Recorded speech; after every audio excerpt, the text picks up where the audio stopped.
Obrigado. Sr. Presidente, Srs. Deputados, Sr. Secretário Regional do Ambiente e Recursos Naturais, nas sociedades modernas, as questões do ambiente e das florestas estão no topo das prioridades e preocupações. A forma como o Governo Regional, sobretudo nos últimos anos, tem vindo a tratar este valioso legado deixado desde os primórdios da povoação da ilha há mais de 5 séculos, exige, como nunca, uma avaliação séria, sem populismos partidários, para que este debate seja um exemplo de como se deve tratar com rigor e seriedade a nossa maior riqueza, o património natural. Vamos a factos. Cerca de 43% do total da Madeira é coberto florestal, com especial destaque para a floresta Lório Silva, reconhecida desde 99 pela Unesco como Património da Humanidade, tendo sido considerada em 2010 uma das 7 maravilhas naturais de Portugal. Este património diferenciador e ímpar que a Madeira tem desempenha um papel determinante ao nível da oferta turística, com toda a sua implicação económica e social. Cuidar e preservar a floresta é também garantir a segurança das pessoas e bens, porque todos nós sabemos que o seu abandono se traduz no potenciar de situações de perigo. A conservação, defesa e preservação da terra terá de assentar num trabalho de elevado rigor científico e técnico, suportado por planos concretos e reais de ordenamento florestal, focalizados para a promoção da floresta, da educação ambiental, para que as nossas serras reflitam a imagem de um povo que respeita e sabe utilizar as serras de forma equilibrada e não esta imagem de abandono e degradação que nos persegue. É notória a falta de políticas públicas corretas na gestão da floresta. São vários os exemplos que se podem enumerar, bem como as suas consequências. Vamos a factos. Incêndios. Em 2010, 8.600 hectares de terra ardida.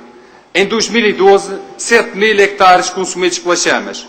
E em agosto de 2013, novamente os madeirenses fustigados com fogos que não só consumiram a floresta, como destruiu habitações e colocou em perigo a vida de várias populações. A este propósito, gostaria de publicamente deixar uma palavra de reconhecimento pelo trabalho e esforço de todos quantos ajudaram a minimizar os danos causados pelos incêndios, em particular aos bombeiros e todas as pessoas que de forma voluntária se prestaram a ajudar quem precisou. O Sr. Secretário poderá afirmar as vezes que entender que a maior parte da área ardida pertence a particulares. Mas a verdade é que o senhor não dá o exemplo limpando e obrigando a limpar os terrenos das diferentes entidades públicas. Porque é o primeiro a não cumprir e isso é lamentável. Não culpa os outros pela falta de projeto e estratégia do Governo Regional para a floresta e de não reconhecer a importância fulcral como recurso importante a proteger, valorizar e potenciar. Mas, convenhamos, a máquina da propaganda ligada às florestas funciona na perfeição. Reconhecemos alguns anúncios de projetos de florestação e reflorestação. Outubro de 2011, 7,5 milhões de euros, 1.000 hectares. Março de 2012, 5,8 milhões de euros, 700 hectares. Novembro de 2013, 2,8 milhões de euros, 382 hectares. O último anúncio, não sei se entretanto, enquanto aqui estamos, se já não mandou publicar outro anúncio, mas dizia eu que o último anúncio mais recente surgiu sábado passado, 26 de julho, de fonte insuspeita, o Jornal da Madeira, onde se diz que o Governo Regional vai reflorestar mais 875 hectares, plantando mais 623 mil árvores. Porque sabemos o valor deste património para todos os madeirenses e para quem nos visita, aproveito para informar os senhores deputados que, perante a situação grave em que se encontra a Floresta da Madeira, o CDS apresentará, já na próxima sessão legislativa, uma lei-quadro para esta área específica. Para penalizar ainda mais a nossa floresta, e particularmente o pinheiral, aprendemos o nemato do pinheiro que veio dizimar por completo aquela espécie. Mais uma vez, o Governo Regional pouco ou nada fez para minimizar este problema e levou 2 anos para obter o resultado das análises das primeiras árvores infectadas. Depois de conhecer os resultados, ficamos a conhecer a inércia absoluta da sua Secretaria, com as consequências que estão à vista de todos. Existe ainda legislação do Governo Regional que é clara e que diz que a Secretaria se substitui aos proprietários no abate e remoção dos pinheiros doentes, caso os proprietários não o façam. Que se saiba, a sua Secretaria nunca cumpria essa portaria, o que teria evitado a propagação da doença. As árvores queimadas pelos incêndios, juntamente com os elevados números de pinheiros destruídos e espalhados pelas serras, representam um perigo iminente para todos aqueles que diariamente circulam em muitas estradas da Madeira. Essas árvores já deveriam ter merecido a atenção de quem tem responsabilidades em matérias de floresta e de ambiente. Mas é também preocupante o estado das vias em zonas de floresta, com estradas invadidas por matagal sem qualquer cuidado de limpeza e de conservação. Não se compreende que, passados 9 meses, a estrada de ligação entre a Encomiada e o Polo da Serra continua encerrada, com grandes prejuízos para os comerciantes e para o turismo. Sr. Secretário, peço-lhe que não explique porque está encerrada. Antes peço-lhe que resolva, faça aquilo que todos querem, que é ver a estrada aberta. Os percursos recomendados, que são uma mais-valia para o turismo e para a valorização da floresta,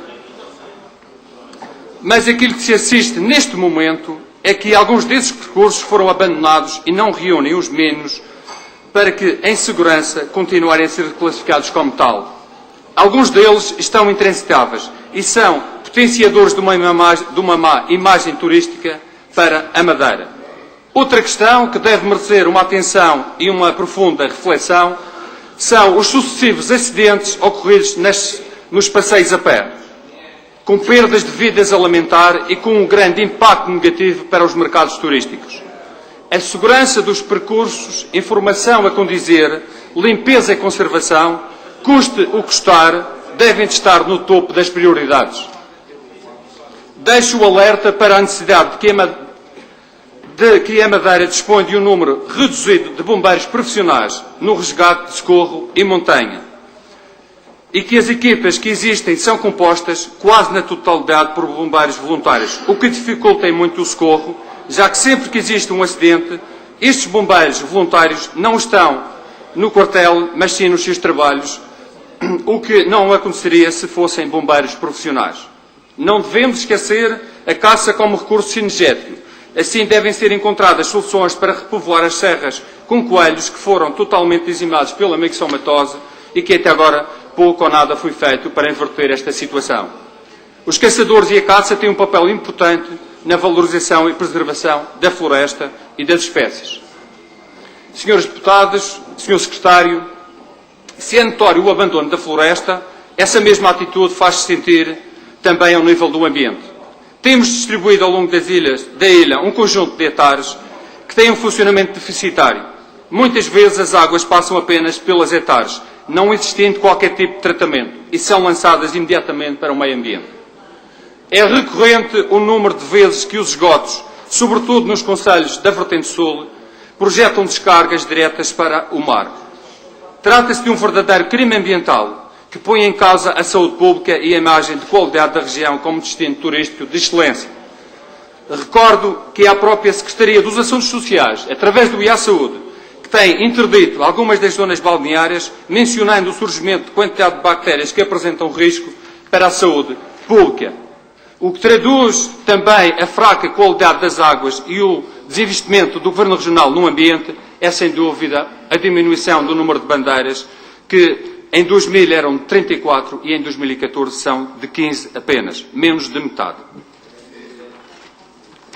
Sr. Secretário, apresenta-se muitas vezes como o Secretário da Esperança. Uma esperança que, no seu caso, nos chega por mar, por terra e pelo ar. Por mar, vejamos.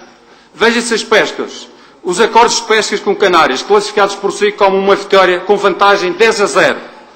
Um acordo que Vossa Excelência disse que era uma espécie de tratado de Tordesilhas, mas aquilo que temos é a diminuição das capturas das embarcações, do número de pescadores e de um sector cada vez com menos valor. A sua mensagem é realmente muito diferente da realidade. Por terra, os sucessivos planos de reflorestação que se vislumbram resultados e possam acompanhar os sucessivos anúncios de milhões. Aliás, recorde-se que as Serras da Madeira representam um estado lastimável e de abandono. Mais uma vez, a mensagem é diferente da realidade. Pelo ar, quem não se recorda da mediática e inédita operação de lançamento de 380 kg de sementes de plantas indígenas. Terminou o tempo, Sr. Deputado. Já conclui, Sr. Presidente? Lançadas a partir de um helicóptero da Força Aérea, sem que se tenha conhecido resultados dessa operação inerte. Mais uma vez, a sua imagem é diferente da realidade.